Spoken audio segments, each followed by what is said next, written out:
Hello, my name's Larry Burkholder, Training Manager, Digger Specialties, manufacturer of the Westbury Aluminum Railing Systems. Today I'm going to show you how to level a post after it has gone out to level after installation. So we're home on my deck here in northern Indiana, and after 2.5 years, this post is no longer plumb. And I'm going to show you how to bring it back into plumb.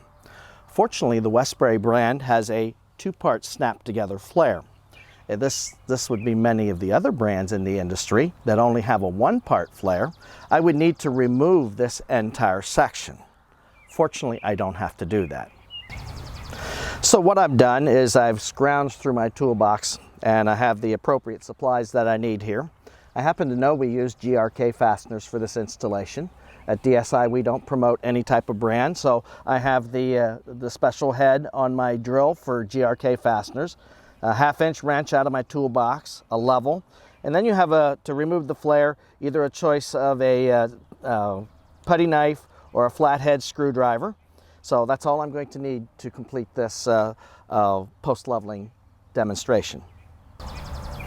Step 1, I'm ready to remove the flare. And I'm going to take my putty knife and I'm just going to put it in the crack here in the removable portion and just generally wedge a little bit, and this will disassemble, and you can see this has been installed for about 2.5 years.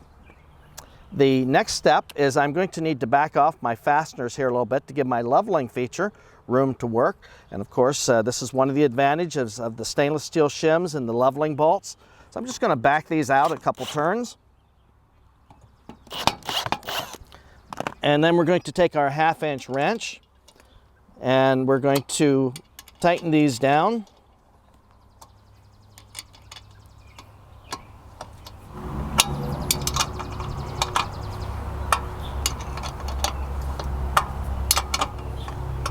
Okay, I've tightened these leveling bolts down to what looks like fairly level. I'm going to put my level on here, and I'm just slightly overcorrected.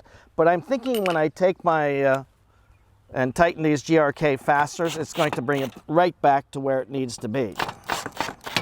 I should state that if this would be our competitor's product, I would have had to scrounge through my garage and find some shims to put underneath here. Most likely would have been washers, which would not have been stainless steel, which would have rusted out over my deck over time. So I have everything in position. I'm ready to put my flare back in place. And it's best if you have a rubber mallet for this, but sometimes you can just get it with your own strength as well. Thank you for watching this post-leveling after installation video. Have a great day.